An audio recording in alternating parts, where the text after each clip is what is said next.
Estimados alumnos, el día de hoy vamos a tener la clase 16 que lleva por título Rehabilitación en trastornos del lenguaje y la comunicación. A ver, ahora sí. Los objetivos del aprendizaje del hoy que debemos alcanzar es que podamos identificar los principales trastornos del lenguaje y la comunicación en diferentes etapas del desarrollo. En segundo lugar, comprender el enfoque rehabilitador en estos trastornos desde una visión médica interdisciplinaria, porque ya han estado viendo, ahora que han rotado en las distintas sedes, el trabajo multidisciplinario que realizamos en rehabilitación. Reconocer el rol del médico general. En este tema del lenguaje, sobre todo en niños, ustedes, futuros médicos generales, van a ser un pilar toda vez que tienen que aprender a identificar los retrasos del lenguaje y por ende también del equipo multidisciplinario en rehabilitación. Asimismo, valorar la importancia del diagnóstico temprano y la derivación oportuna, ¿no? En este caso particular de los problemas o alteraciones del lenguaje, ¿no? Para que al ser intervenidos, sobre todo los niños, pues puedan alcanzar, habilitarse, ¿no? Lograr un lenguaje y este a su vez va a permitir pues que puedan comunicarse y a su vez esto va a permitir que logren alcanzar sus aprendizajes. O sea, quiero el día de hoy que ustedes concienticen la importancia de la adquisición del lenguaje, sobre todo en los niños, que muchas veces va a definir su futuro del aprendizaje sobre todo, de más conocimientos, de más experiencias, porque el ser humano aprende fundamentalmente a través de este medio. Muy bien, es importante que podamos diferenciar, ¿no? Estos dos conceptos de lo que significa el lenguaje y qué es comunicar o qué es la comunicación. El lenguaje es aquella forma que tenemos los seres humanos para comunicarnos. O sea, este sería el medio para poder interactuar con otra persona o con otras personas. Es un conjunto de signos, tanto orales, ¿no? Por ejemplo, nosotros tenemos el abecedario. Gracias al abecedario formamos sílabas, formamos palabras y es nuestro conjunto de códigos que lo conocemos nosotros. En Perú, sobre todo, por ejemplo, el español, ¿no? En Estados Unidos, igual, ¿no? El inglés y así sucesivamente. En cada país tienen sus códigos. Pero también nos hacen referencia corporales, ¿no? ¿Por qué? Porque ustedes en alguna oportunidad habrán visto personas que tienen discapacidad auditiva. Ellos también se comunican, pero hacen gestos, hacen señas, entonces ahí utilizan movimientos corporales y ellos saben identificar que dichos movimientos tienen un significado, ¿ya? Y por otro lado, los escritos, ¿no? Nosotros como seres humanos hemos logrado alcanzar también lo que es la escritura. Entonces, es otra forma también que tenemos y que sería como un medio también para podernos comunicar, que a través de su significado y su relación permite la expresión y la comunicación entre seres humanos. Entonces, si está claro lo que significa el lenguaje, podemos recién entender que si uno adquiere el lenguaje, cualesquiera que sea, oral, corporal, escrito, los seres humanos se van a poder comunicar, vamos a poder interactuar. Y al interactuar, ¿qué hacemos? Conversamos, intercambiamos pensamientos, conocimientos, sentimientos y todo, ¿no? Todo lo que podamos alcanzar a través de esta actividad humana, ¿no? Que es comunicarse. ¿Ya? Entonces, eh, como ven, el lenguaje es importante para que podamos desarrollar este otro proceso que es comunicar. Desde muy pequeños hemos aprendido cómo se produce la comunicación, ¿no? Los elementos de la comunicación, ¿no? Siempre nos han dicho que existe un emisor, un receptor. En este momento yo estoy haciendo de emisor, ustedes están haciendo de receptor. Cuando discutamos, va a venir un feedback, ¿no? Que un va y viene. Yo puedo ser receptoras, ustedes pueden ser emisores. Entonces, es la forma como cotidianamente se da este proceso de la comunicación. Y nuevamente reiterar que se necesita que tanto el emisor como el receptor conozcan el mismo código, si no, no se va a poder realizar la comunicación. Por eso el que no sabe inglés es difícil comunicarse con una persona americana. Si no sabemos el chino, igual, si no sabemos el alemán, y más aún si aterrizamos en nuestro país y no sabemos las lenguas originarias de nuestro país, quechua, por ejemplo, aymara, ¿no? Entonces, si ustedes se dan cuenta, realmente estamos todavía en pañales, ¿no? Hay cantidad de lenguajes, ¿no? Entonces, eh, el ser humano tiene que aprender diversos lenguajes para poder comunicarse con toda la población, ¿ya? ¿Qué más? Es importante, ¿no? Que también tengamos en consideración el entorno, ¿no? El entorno tiene que facilitar para que se pueda dar este proceso de la comunicación. Importancia del lenguaje o qué funciones tiene, es para nosotros es el principal medio de comunicación. Es un instrumento estructurante, ¿no? Tanto del pensamiento y de la acción. Actúa como un factor regulador de la conducta. Por ejemplo, ustedes hay días que están alegres, ¿no? Y su voz o su lenguaje de repente se escucha diferente. Cuando estamos molestos, cuando estamos tristes, ¿no? Entonces varía nuestra forma como hablamos. ¿Ya? También se dice que es un medio para acceder a la información y la comunicación, ¿no? En este caso también el acceso a la cultura. Entonces, en nuestro caso va a suponer un medio, ¿no? Donde nos identifica a los seres humanos, ¿no? Lo mismo yo les decía, hay una colonia, por ejemplo, de pacientes sordomudos, ¿no? O sea, los que tienen discapacidad auditiva. Ellos, por ejemplo, la comunicación entre ellos es recontra fluida, es así como entre nosotros, ¿no? Que hablamos, que manejamos el español. En ellos también se comunican de manera muy efectiva, pero porque este grupo de personas que tienen esta discapacidad, pues han aprendido a manejar el lenguaje de señas al revés y derecho. Ahora, que es importante también que recordemos, ¿no? Que desde hace muchos años diversos especialistas en el campo del lenguaje, ¿no?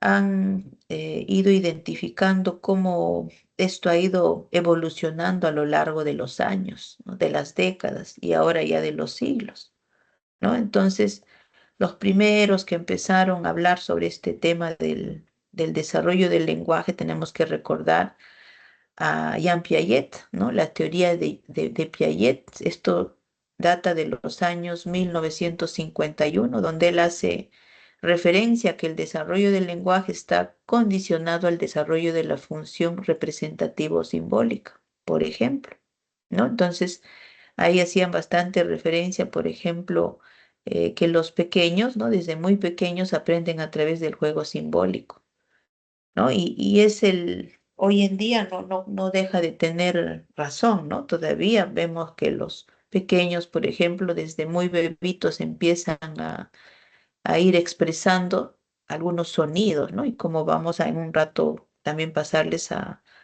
detallar los hitos del desarrollo del lenguaje.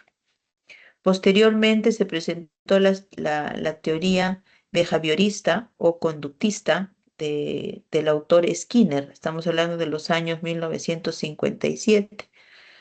Este autor consideraba el lenguaje como una conducta más del sujeto que se aprende poco a poco, ¿no? En una forma de estímulo, respuesta, refuerzo, ¿no? Por ejemplo, y es lo que hacemos con los niños también, ¿no? Desde muy pequeñitos les empezamos a hablar, ¿no? De repente con sonidos, con sílabas y posteriormente ya va estructurándose más el lenguaje y de repetir, ¿no? Repite y el niño lo que escucha repite. Entonces, si yo le repito bien la palabra, el niño poco a poco va a ir interiorizando, va a ir discriminando bien el sonido y va a constituir parte de él, ¿ya? Posteriormente salió la teoría generativa y transformacional. Aquí el autor es Chomsky, estamos hablando de 1958.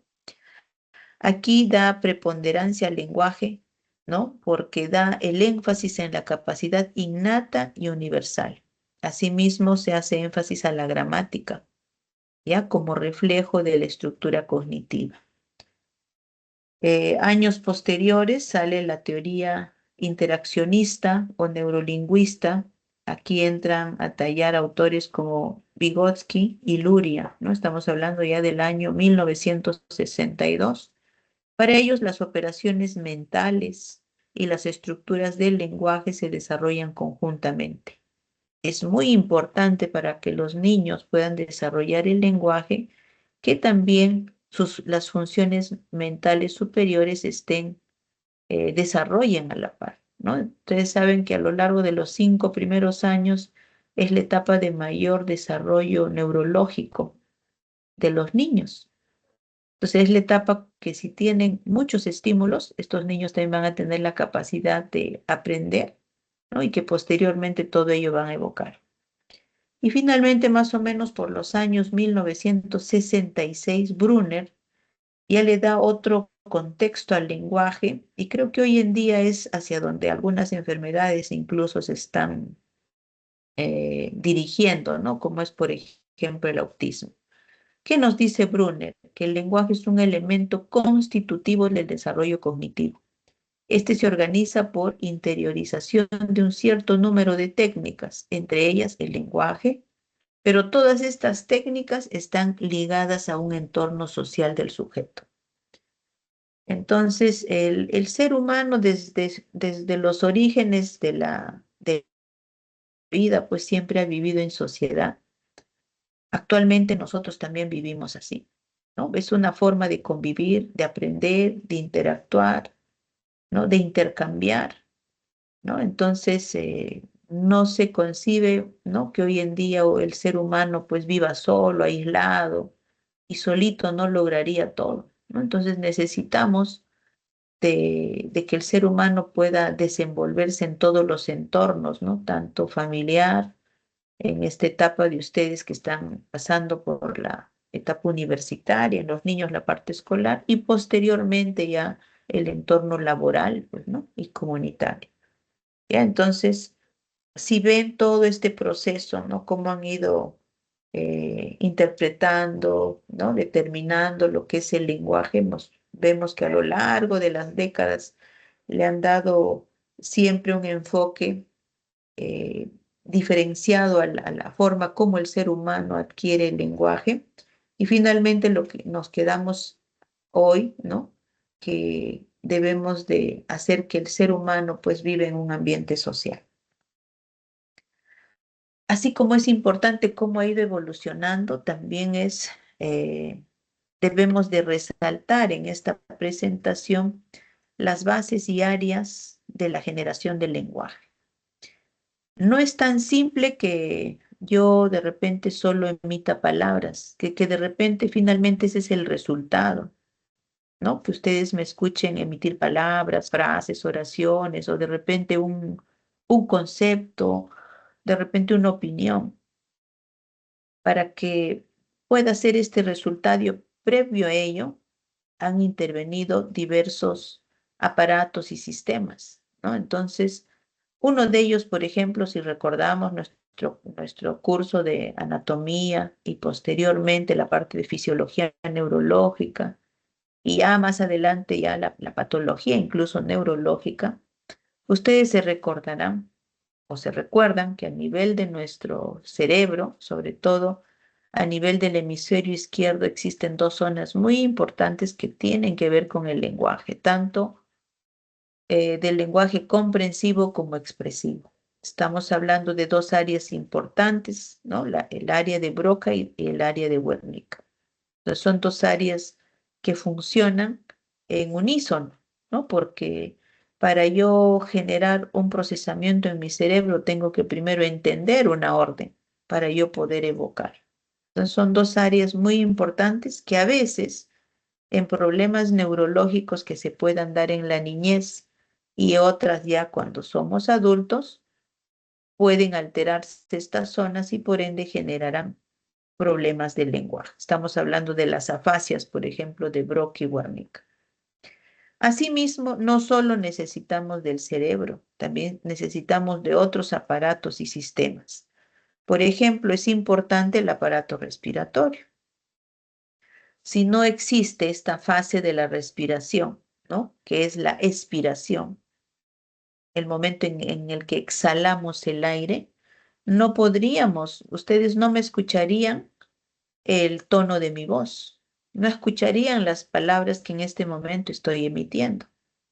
Entonces necesito que mi aparato respiratorio esté en óptimas condiciones para que ustedes puedan escuchar. ¿Qué otro aparato más es importante? El aparato fonatorio. Ustedes a nivel de la laringe se recordarán que tienen unos pequeños pilares, ¿no? Que se llaman las cuerdas vocales. Entonces, para que ustedes generen sonido, ¿no? Necesitan que esas cuerdas vocales vibren. Y las cuerdas vocales vibran con la exhalación del aire. ¿Ya? Entonces, la única forma para que nosotros podamos producir voz, sonidos con nuestra voz. ¿Qué más? Necesitamos del aparato articulatorio. Entonces, ¿quiénes forman parte de ese aparato articulatorio? La boca y todos los componentes de la boca. Tenemos los labios, tenemos los dientes, la lengua, ¿no? Importantes, el paladar, ¿no? El paladar duro, por ejemplo. Hay fonemas, ¿no? Que a veces tienen cierta resonancia entre los dientes, entre los labios, ¿no? En la zona del paladar, ¿no? Por ejemplo, ve ta, ahí la lengua se va hacia arriba. Ve, ¿no? Ve los labiales. Te, ¿no? Te, cuando hablan te, entonces ahí vemos, ¿no? Que estos órganos fonoarticulatorios interactúan para producir distintos sonidos, ¿ya? Entonces la funcionalidad de todos ellos nos va a permitir que se produzca, por ejemplo, la voz. ¿Qué más necesitamos para desarrollar el lenguaje? La parte cognitiva. Nosotros sabemos que existen las funciones mentales superiores. Si yo no tuviera la capacidad de memoria, de almacenar información, por ejemplo, eh, quiero aprender los días de la semana. Si yo no tuviera la capacidad de memorizar los días de la semana, yo no podría evocar, no me podría ubicar qué día es hoy, por ejemplo. Si me dicen, a ver, señora Janet, ¿qué día es hoy? Entonces tengo que orientarme, ¿no? ¿Qué día es hoy? Hoy día es día miércoles, ¿sí? Entonces, yo no puedo decir hoy que es jueves. Si digo jueves, ustedes me van a decir, uy, la doctora está desorientada en tiempo, ¿no? Entonces, si ven, tiene que existir las funciones mentales superiores, ¿no? Para que también podamos procesar el lenguaje. ¿Qué más existe? No solo la memoria, la atención, la concentración, el pensamiento, el razonamiento, ¿no? De repente ustedes me dan un refrán o de repente, ¿no? Qué sé yo, me dan un problema matemático, ¿no? O de repente procesar, qué sé yo, una multiplicación. Entonces, ahí es donde empiezan a funcionar mis funciones mentales superiores.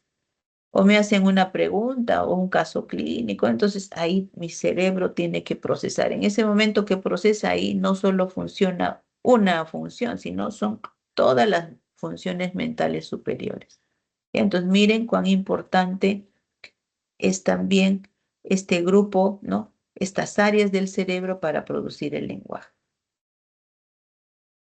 Un componente también importante que se tiene que tomar en cuenta, sobre todo en la evaluación, es también el desarrollo afectivo, emocional y social. Por ejemplo, si yo fuera una persona introvertida, no me gusta socializar, ustedes pueden hacer múltiples formas para querer comunicarse conmigo, pero simplemente yo soy parca o totalmente sí, no, ya y nada más, porque hay gente que es así, ¿no? O por otro lado, soy muy habladora. Entonces, a veces el componente emocional, social y afectivo también pueden influir en esta generación del lenguaje. El medio también es importante. Si ustedes han crecido en un área donde han tenido muchos estímulos por parte de papá, de mamá, de los hermanos, familiares, probablemente ustedes hayan desarrollado el lenguaje de manera sobresaliente. Pero también sabemos que vivimos en realidades diferentes, donde de repente no hubieron muchos estímulos en nuestra niñez. Teníamos solo una persona o a veces no teníamos a nadie. Pues por eso es que nos vamos diferenciando entre personas, ¿no? Por eso es que ustedes ven algunas compañeros que de repente, uy, hablan como se dice hasta por los codos. Pero en cambio hay otros que están esperando que les saquemos, como dicen, como con cucharitas, ¿no? Entonces, así somos. Entonces, influye también mucho el medio donde ese niño se ha desarrollado. Y por otro lado, también debemos resaltar dos áreas, o mejor dicho, eh, los sentidos, ¿no? Los órganos de los sentidos, porque ustedes recordarán que los órganos de los sentidos son órganos receptores de información. Por ejemplo, en este momento, ustedes están utilizando dos órganos de los sentidos importantes, ¿no?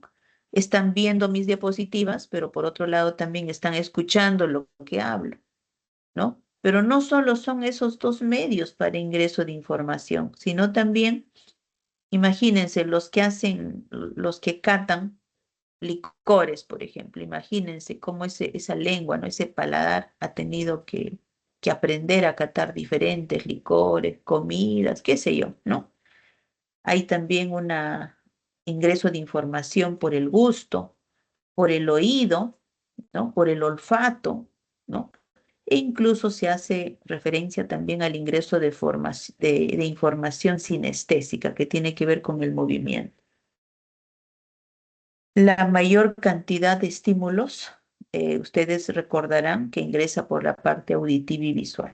¿Ya? Así es que es muy importante que estos estén indemnes para que se produzca el lenguaje.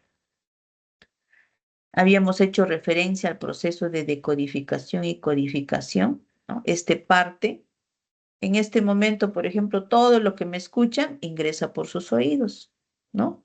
Por el pabellón auditivo externo, atraviesa el conducto auditivo externo y así sigue todo su trayecto auditivo interno, las vías, la cóclea o el órgano de Corti, las vías nerviosas ascendentes, ¿no? Llega al área de Wernicke, donde se realiza la interpretación de estos mensajes para que luego podamos codificar, ¿no? La respuesta.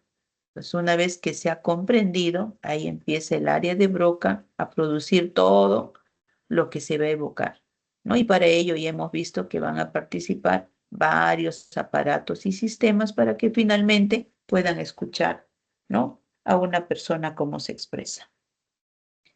No debemos olvidar, ¿no? Y recordar, ustedes ya han tenido algunas clases donde hemos hecho referencia a los hitos del desarrollo. Ahí viene la importancia de ustedes, futuros médicos generales, que van a ver dentro de su población, que van a atender, van a ver niños.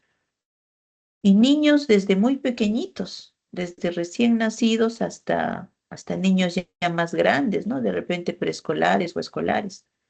Entonces, es parte de nuestro trabajo, doctores, tener que hacer una identificación precoz. ¿Por qué? Porque el lenguaje define el desarrollo de una persona. Ya no se olviden, el lenguaje define el desarrollo y el aprendizaje de una persona. Entonces, por ello es importante recordar que dentro de los hitos del desarrollo, que desde que somos recién nacidos empezamos ya a emitir sonidos. Nuestros primeros sonidos es el llanto. Ni bien nace el bebé llora. Ahí se dan cuenta que es capaz de producir sonidos, porque si no lloraríamos, imagínense, sin sonido, haríamos gestos nomás. Pero ustedes escuchan el llanto enérgico de los bebés, los gritos, ¿no? Entonces ahí se dan cuenta que hay capacidad para generar sonidos. Los primeros sonidos que emiten los bebés son los gutureos, llamados también gorjeos o vocalizaciones. Son vocales lo que emite. A, O, U, ¿no? Sonidos que va escuchando del medio y el bebé los va repitiendo, ¿ya? Posteriormente, a los 6 meses que son lactantes, ya el lactante tiene la capacidad de formar sílabas. ¿Y qué es una sílaba? Es la unión de una consonante con una vocal. Ma, ta, ba, ¿no? A los 9 meses ya empieza a balbucear. ¿Qué es un balbuceo? Repetir las sílabas. Ya no solo dice ma, sino dice ma, pa, ta. Entonces está silabiando. Al año, 12 meses, ya bueno, ya prácticamente todavía algunos niños lactan, ¿no? Pero ya estamos hablando de los 12 meses. Ya el lactante es capaz de producir palabras y muchas veces las primeras palabras que emiten los lactantes de un año es papá y mamá, ¿no? Y no le dicen a cualquiera, ¿no? Sino también saben que papá es su papá y su mamá, ¿no? Entonces no solo lo dicen, sino que también lo relacionan con la persona que cumple ese rol, ¿ya? Y así siguen avanzando en meses, ¿ve? Al año y medio ya empieza a hablar más palabras, muchas veces monosílabos y bisílabos. A veces no las pronuncia bien, pero son entendibles. A los 2 años ya tienen capacidad de hacer frases. ¿Y qué es una frase para un infante de 2 años o 24 meses? Es la unión de dos palabras. Por ejemplo, mamá teta es una frase. A los 2 años y medio, que son los 30 meses, ya tiene capacidad de formar oraciones. Pero ¿cómo es una oración a los 2 años y medio? Es la unión de tres palabras. Por ejemplo, puede decir mamá, ame, teta. Estoy juntando tres palabras. Mamá, ame, teta. ¿Se entiende, no? Sí, comprendemos. Esa es la forma como empiezan está desarrollando su lenguaje. Y a través de ese desarrollo del lenguaje le va a permitir comunicarse con su mamá, porque ahí el lactante le está transmitiendo que quiere teta, que quiere papa, que quiere, qué sé yo, pues. Ya, entonces, miren cuán importante es que los bebés aprendan a desarrollar su lenguaje, porque esto les va a permitir comunicarse con su entorno. Pero el niño, el lactante, es un ser social. El lenguaje se concibe hoy en día, no puede estar separado de lo social. Por eso es que es importante que desde muy pequeños integrarlos a los niños con otros niños o por último, si no hay niños, con otras personas. Pero debe crecer en un entorno social, en un entorno que le brinde estímulos y que le permitamos al niño también evocar las respuestas a esos estímulos. Entonces, los hitos del desarrollo social también deben ser evaluados a la par del lenguaje, ¿ya? Entonces, para ello, el reconocer que el recién nacido, ¿no? Hasta el mes ya tiene la capacidad de mirar, ¿ya? A los 3 meses ya hay una sonrisa social, hay un pequeño gesto que hacen estos bebés.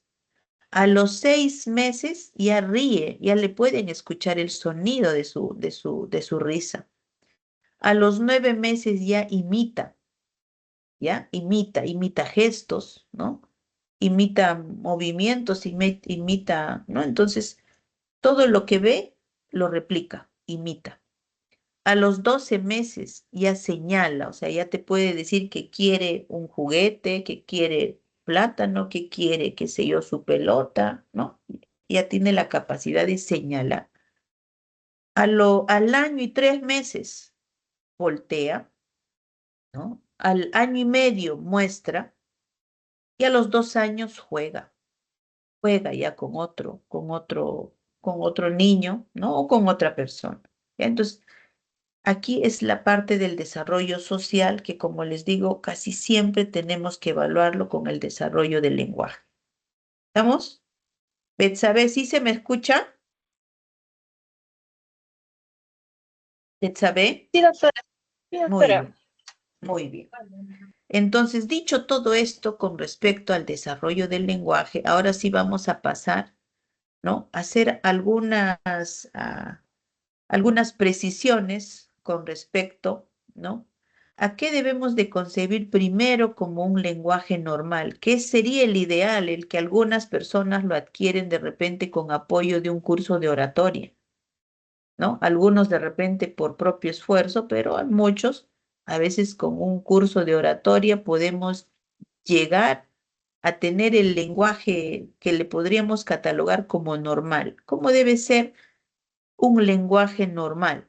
¿No? Es aquel que tiene un uso preciso de las palabras, ¿no? Según su significado. No es porque hablemos más, es mejor, ¿no? Sino que lo que hablemos tiene que tener un significado. ¿Qué más? Un vocabulario de calidad y cantidad, ¿no? Adicionalmente, claridad en la articulación, una forma gramatical adecuada, ritmo y velocidad apropiados, un volumen de voz audible, un tono adecuado en relación a la edad y al sexo, y una entonación de las frases en concordancia con su significado y sus necesidades expresivas. Podríamos decir que eso ya es el lenguaje del adulto, pero si realmente nos escuchamos, ¿no? Cuando hablamos, cuando conversamos, cuando dialogamos, cuando discutimos, cuando ponemos de repente un tema, ¿no? Hablamos sobre un punto. Hoy en día ustedes hacen ese tipo de discusiones, por ejemplo, en algunos cursos. Entonces podemos evaluar si realmente la persona al expresarse cumple con cada una de estas cualidades. Entonces, no es tan fácil desarrollar un lenguaje normal, como se puede decir. ¿Ya? Entonces, tendríamos que valorar cada una de estas características, que usualmente llamamos que ya es el lenguaje que adquiere el adulto, ¿no? Ahora, ¿por qué lo diferencio? Porque cuando somos niños o somos infantes, nadie habla, pues, doctores, como un adulto. El lenguaje ha tenido que pasar por un proceso evolutivo de desarrollarse y hemos visto que mucho tiene que ver el estímulo del entorno. Entonces, los pequeños, cuando somos pequeñitos, ¿no? Y hemos visto hasta los 2 años y medio cómo ha sido el desarrollo, con los niños, ¿qué ocurre? No podemos hablar todavía de trastornos porque ese niño está aprendiendo a formar, a desarrollar un lenguaje, ¿ya? Entonces, eh, estos niños, de repente en esta etapa, vamos a poder apreciar ciertas dislalias, ¿no? Que van a ser parte de este desarrollo del lenguaje. Entonces, que no le vamos a poder todavía catalogar en estos primeros años de su vida, que casi siempre son hasta el tercer o cuarto año, que tengan estas alteraciones, su desarrollo del lenguaje. Pero posterior a la infancia, cuando ya es un niño, deberíamos buscar que todos los niños logren casi un lenguaje del adulto, ¿ya? En este contexto vamos a dividir o vamos a clasificar a los trastornos de la comunicación y el lenguaje en 3 tipos. Uno de ellos es el trastorno del habla, otros son los trastornos del lenguaje y en tercer lugar hablaremos de los trastornos de la comunicación. Entonces, empezaremos con los trastornos del habla. Para que se produzca el habla, intervienen mecanismos físicos y fisiológicos donde expresamos todos los procesos del lenguaje interior, ¿no? O sea, todo lo que tu cabecita está pensando lo expresas, ¿no? De manera oral.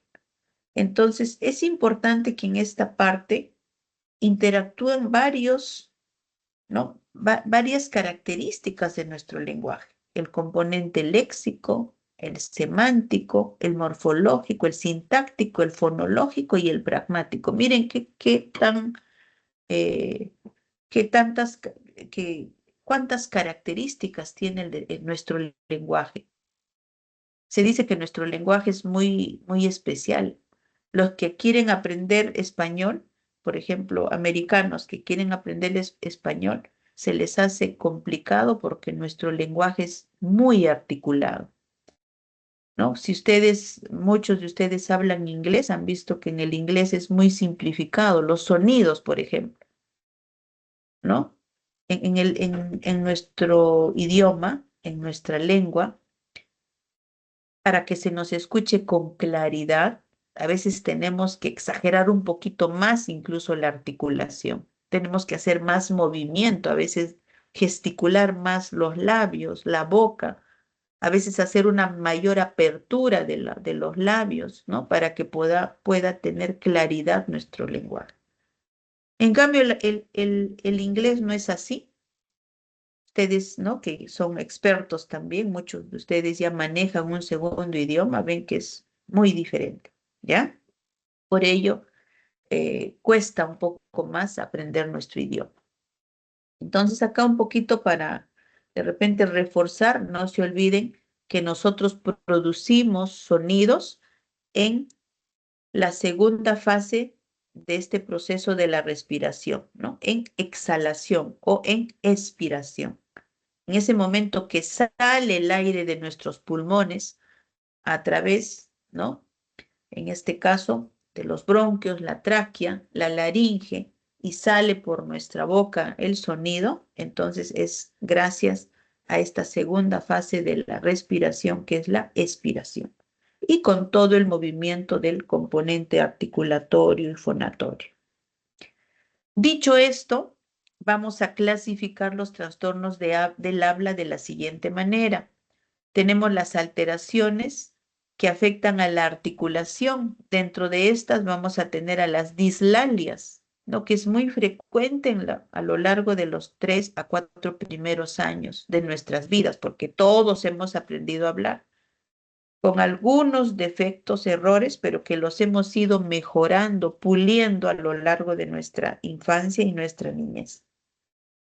Asimismo, tenemos a los trastornos fonológicos, ¿no? Acá también se hace referencia a las disglosias y a las disartrias. Dentro de las alteraciones de la fluidez verbal se hacen referencia a las disfemias, llamadas también tartamudez, la taquilalia y farfulleo, que es el hablar muy rápido. Por ahí algún compañero de repente que tienen que hablar muy acelerado. Y por otro lado, lo contrario, de repente gente que habla muy lento, desespera a veces, ¿no? Cuando hay gente que habla demasiado lento, ¿ya? Entonces, son también alteraciones del habla. Y en tercer lugar, las alteraciones de la voz, ¿no? El tono de tu voz. Hay gente que, ¿no? Y hay incluso algunos procesos patológicos que podrían hacer que las personas tengan una disfonía. ¿Quién de ustedes no ha tenido una laringofaringitis, ¿no? Que a veces la voz se nos ha cerrado, no escuchaban nuestra voz, ¿no? Entonces ahí hablamos de las disfonías, incluso hasta afonías en algunos casos, ¿ya? Y por otro lado, la rinofonía, ¿ya? Entonces no se olviden, estos son los trastornos del habla. Dentro de las alteraciones que afectan la articulación, habíamos hecho referencia a 4. Las dislalias, doctores, doctoras, vienen a ser las dificultades en la articulación de algunos fonemas. El más conocido es la dificultad para pronunciar la R, que en algunos niños incluso se queda a lo largo de la vida, ¿ya? Doctora, pero solo, no, hay niños que a veces también tienen dificultad para pronunciar la T, la D, la P, ¿no? Entonces, pero el más de repente común y motivo por el cual algunos padres llevan a sus hijos a los centros de rehabilitación pediátrica es porque les dificulta hacer una pronunciación adecuada de la R. Incluso a esta dificultad le llaman rotacismo, ¿ya? Asimismo, tenemos los trastornos fonológicos. Aquí está afectado el sistema fonológico y las habilidades fonéticas pueden estar bien desarrolladas. Por otro lado, tenemos a las disglosias. Si ustedes ven en la imagen de abajo, es un niño con labio leporino. Ustedes sabrán también, ¿no?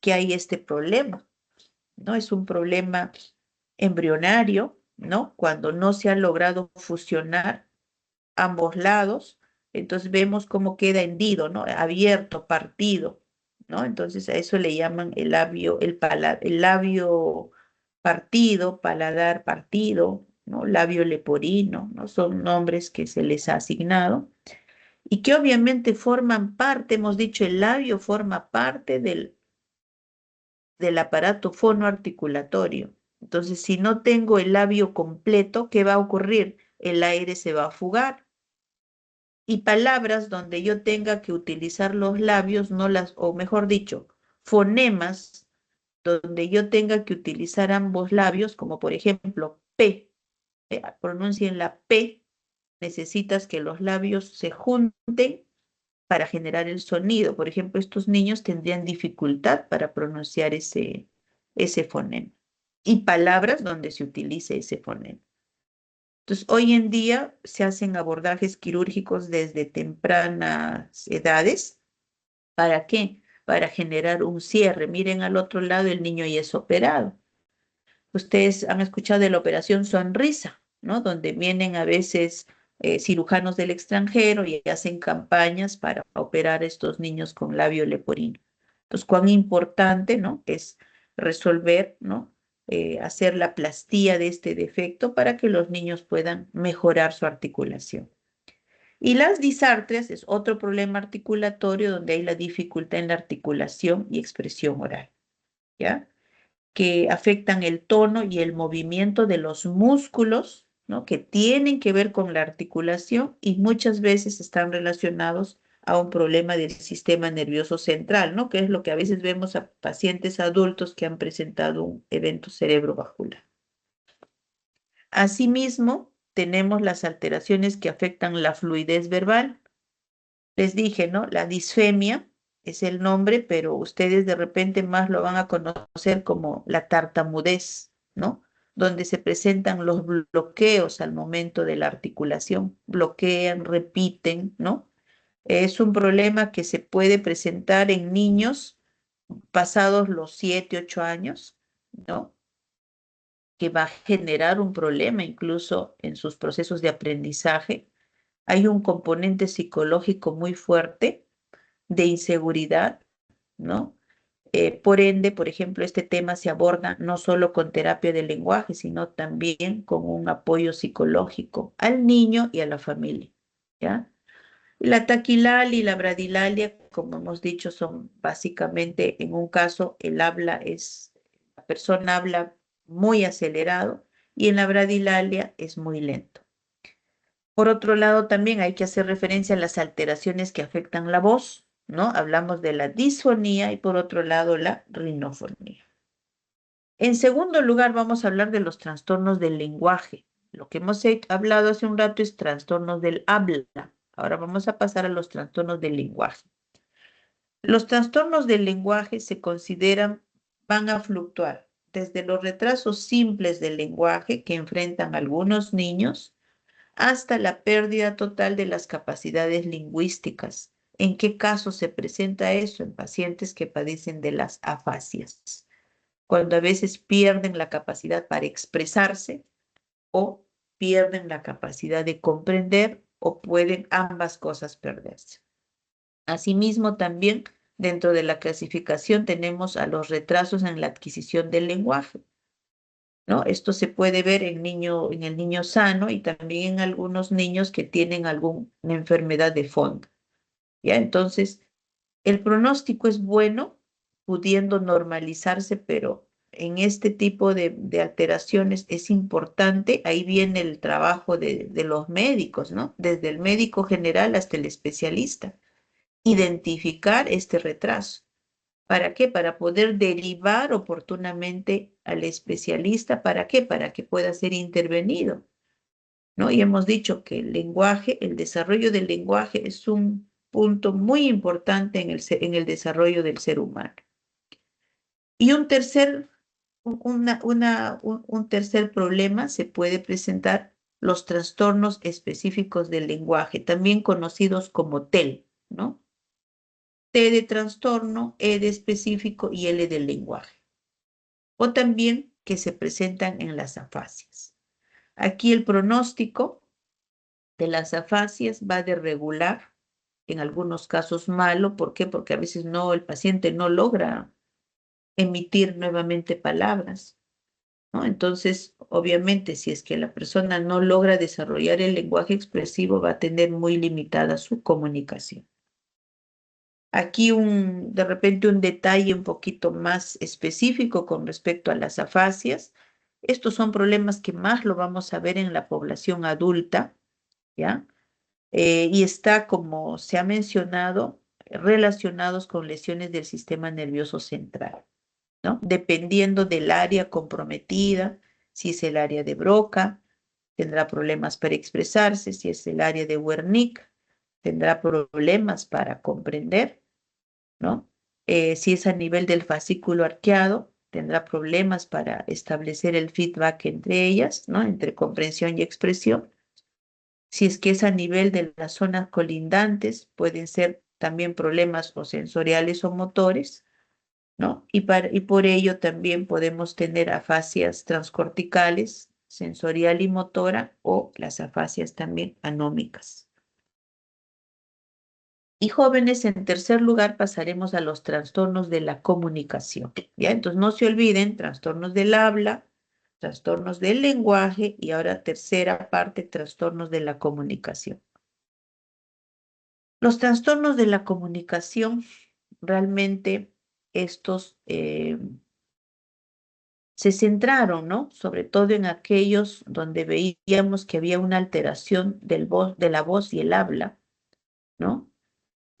Posteriormente hemos visto, ¿no? Cuando hemos ido evaluando el desarrollo del lenguaje por diversos autores, ¿no? Con el desarrollo de la lingüística, ¿no? Tener que evaluar, ¿no? Que el lenguaje de la persona cumpla todas estas características de la sintaxis, de la semántica, ¿no? De la gramática. Entonces, donde nuestro lenguaje se ve más estructurado, más perfeccionado, ¿no? Y ya yéndonos en las, ya prácticamente en nuestra década, ¿no?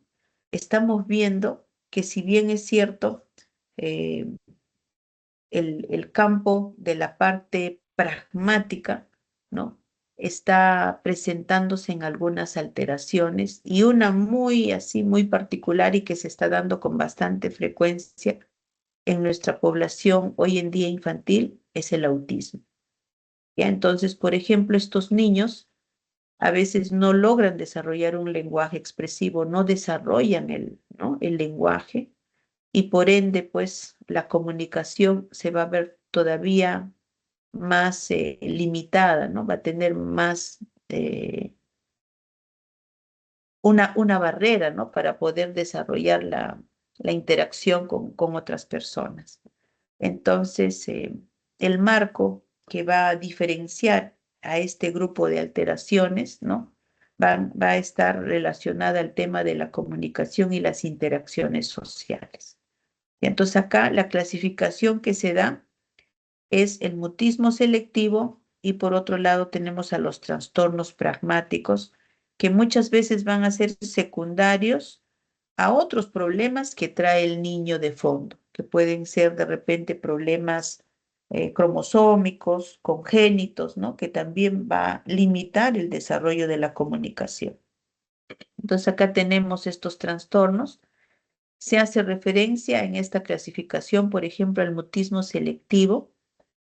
Hay niños que, no teniendo, ¿no? De repente habiendo desarrollado prácticamente eh, toda la parte del lenguaje, ¿no? Han adquirido un lenguaje, incluso tienen de repente hasta el lenguaje ya de un adulto, pero voluntariamente limitan comunicarse con algunas personas, ¿ya? Por eso dice mutismo selectivo.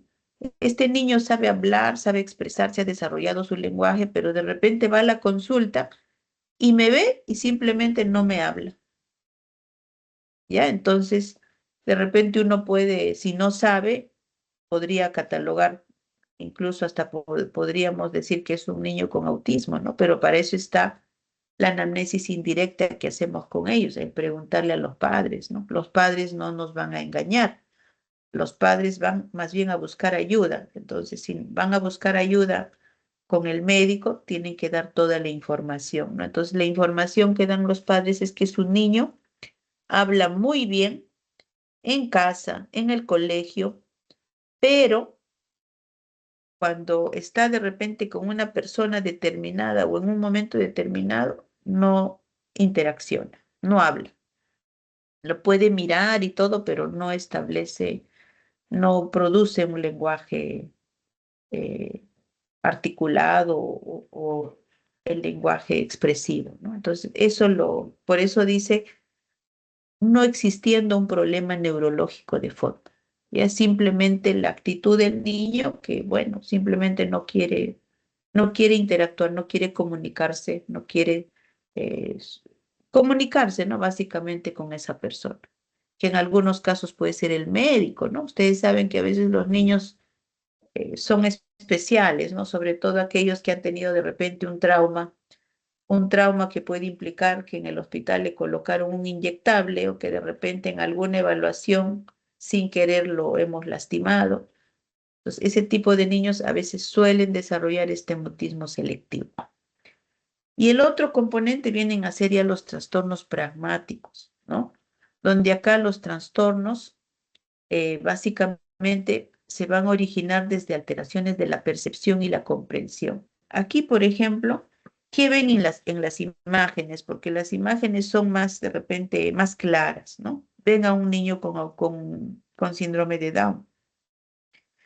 Ustedes saben que los niños con síndrome de Down, la mayoría, no digo todos, la mayoría, tienen dificultades para desarrollar un lenguaje, ¿no? Porque también la parte cognitiva, sus funciones mentales superiores a veces no han llegado a adquirir un desarrollo completo, ¿no? Entonces, ellos, por ejemplo, se les considera dentro de este grupo, porque de repente no discriminan, por ejemplo, muchos de ellos se quedan en la parte del aprendizaje concreto, no llegan a un aprendizaje mayor que es el abstracto, que sí llega un niño sano, ¿no? En cambio, los niños con síndrome de Down, por esa razón, a veces tienen esa limitación para aprender, para desarrollar un lenguaje articulado, completo, ¿no? Entonces, a veces su lenguaje de ellos es muy limitado, con muy poquitas palabras. La parte comprensiva también a veces se ve disminuido en ellos. ¿Qué otra cosa más ven? ¿Qué otra imagen ven al autista?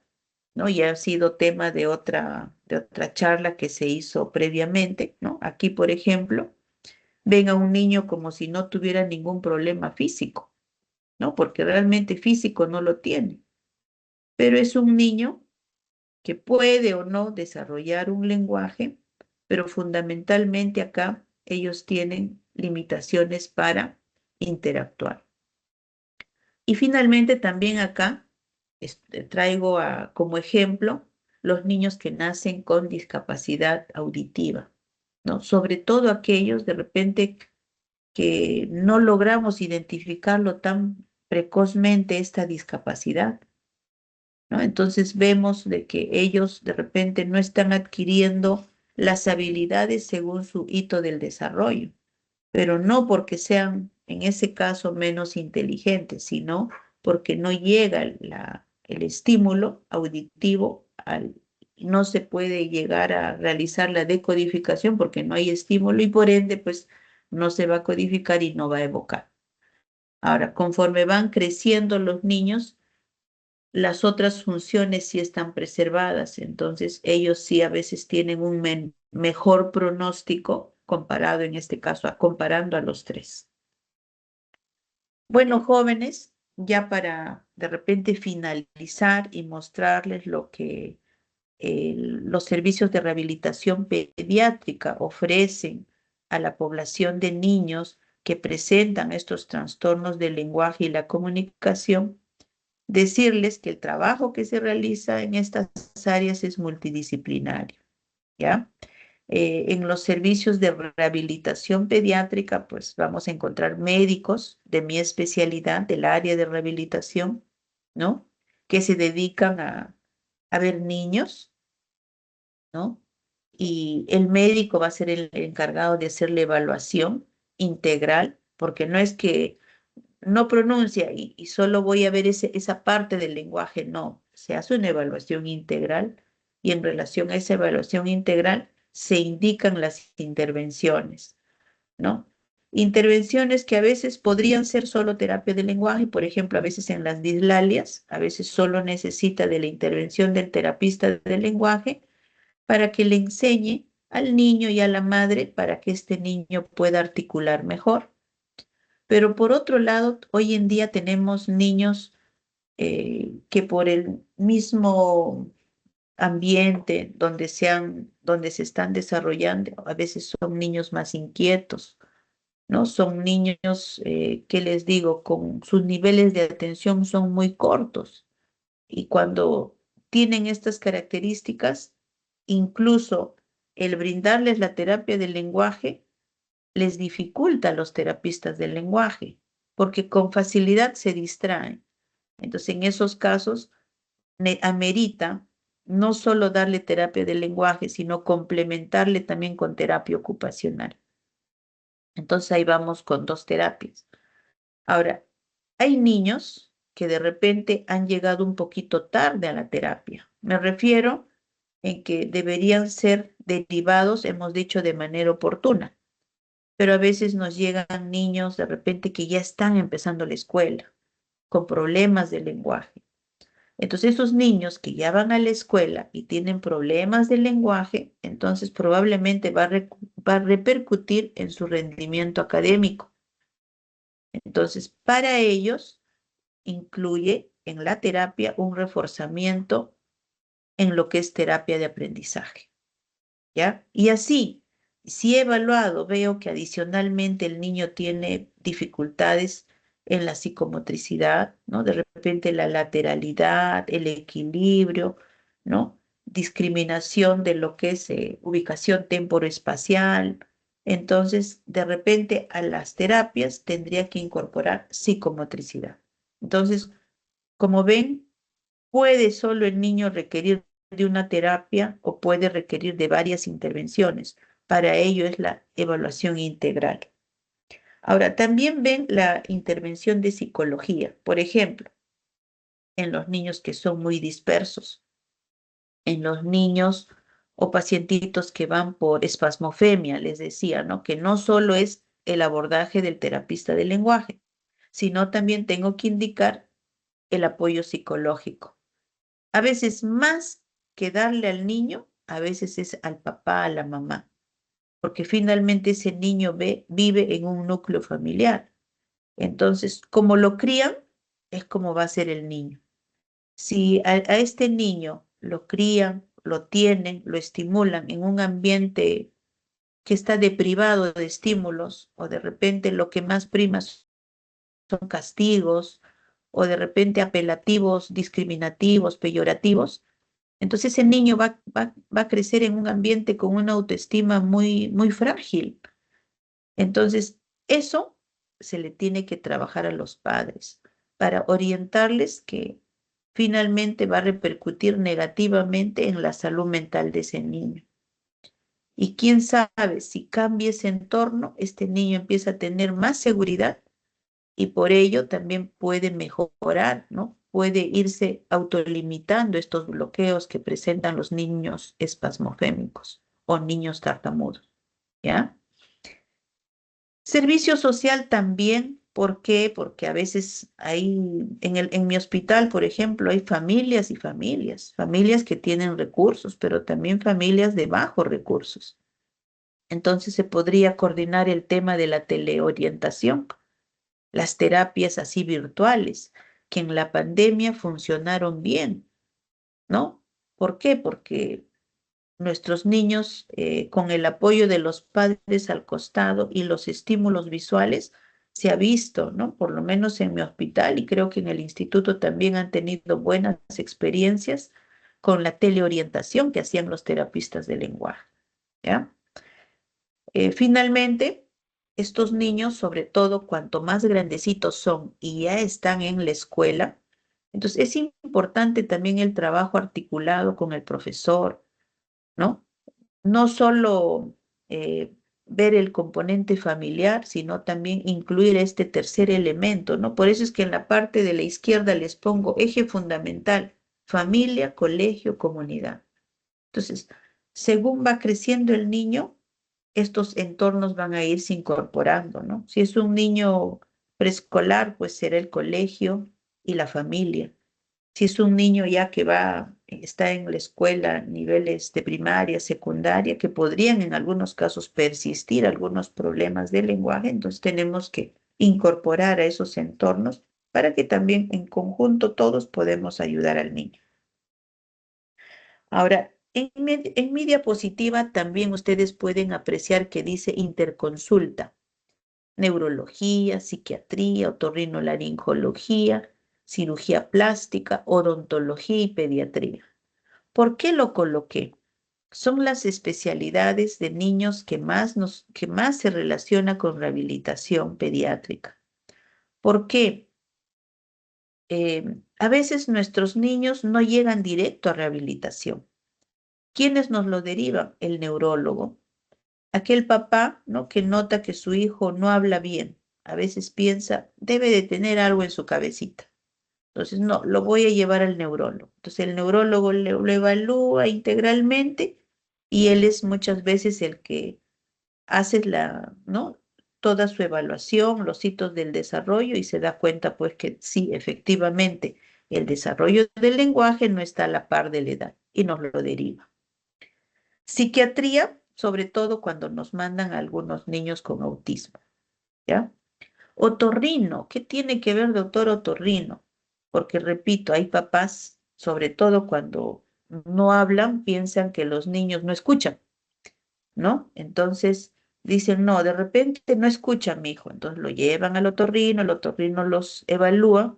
Efectivamente, en algunos casos les hacen evaluación auditiva y a veces el conducto auditivo de los pequeños es bien agudo, más el cerumen a veces se tapa.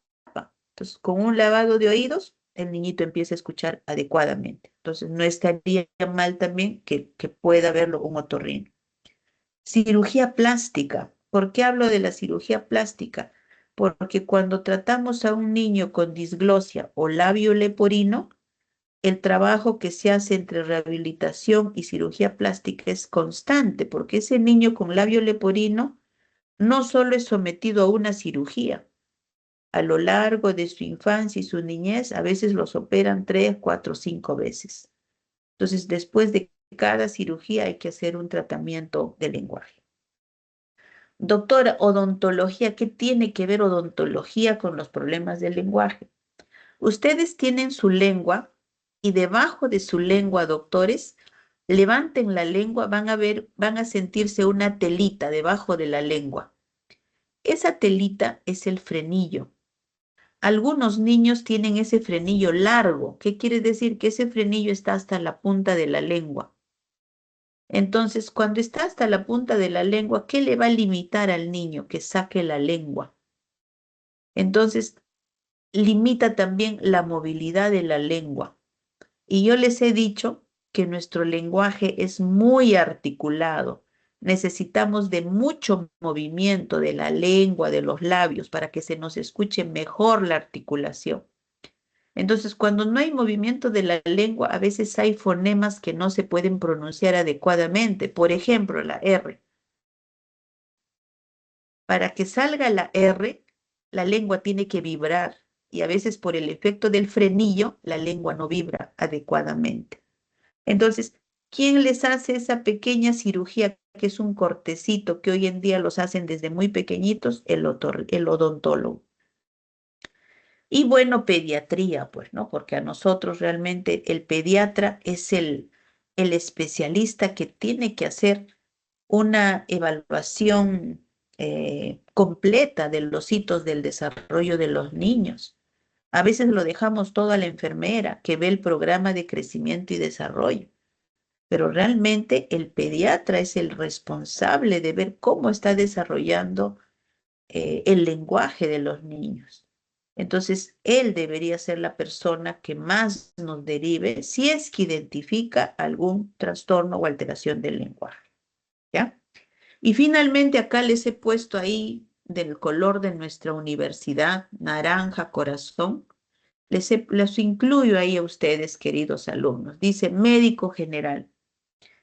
¿Y qué van a hacer ustedes? Porque ni bien egresa, lo primero que van a hacer cada uno de ustedes van a ser médicos generales. Y sus primeras experiencias, ¿dónde lo van a hacer? En el Serum. Ya más adelante, cuando sean especialistas, el que haga alguna especialidad pediátrica también, ¿no? Tendrá la responsabilidad de este tema tan importante en nuestros niños. Entonces, ¿qué responsabilidad les delegamos a los médicos generales, que sobre todo los que van a provincias, van a esos lugares tan poco accesibles donde no hay acceso a rehabilitación? Entonces, que tengan que evaluar adecuadamente los hitos del desarrollo del lenguaje y la parte social de los pequeños desde muy bebitos. Y cuando encuentren alteraciones, lo deriven, ¿no? Lo deriven oportunamente. O también ustedes podrían, si investigan un poquito más, enseñar algunas técnicas para que las madres estimulen a sus niños. Entonces, con eso harían mucho por nuestra sociedad, ¿no? Sobre todo para este grupo vulnerable de niños que a veces crecen eh, con pocos estímulos, ¿no? Y entonces eso limita el desarrollo de un adecuado lenguaje.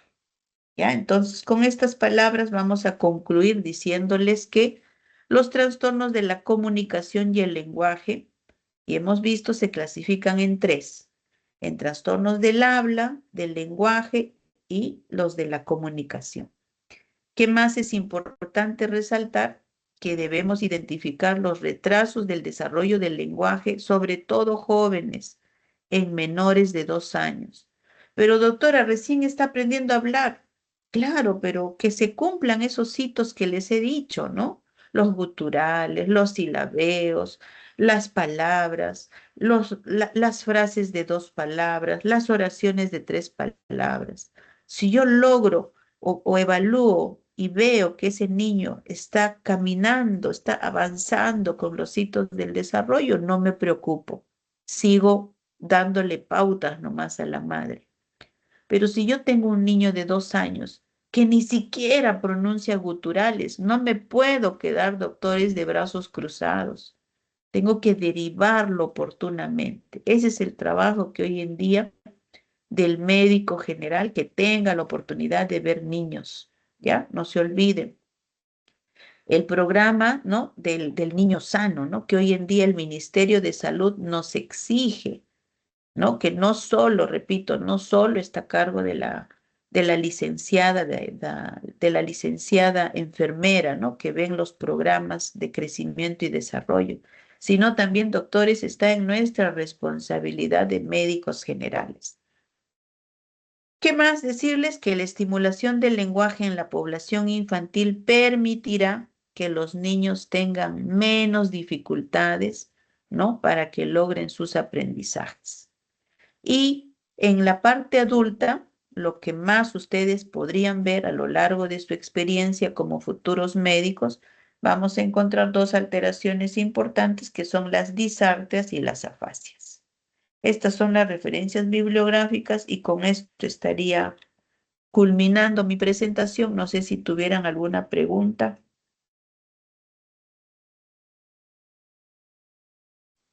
¿Jóvenes Parece están todavía?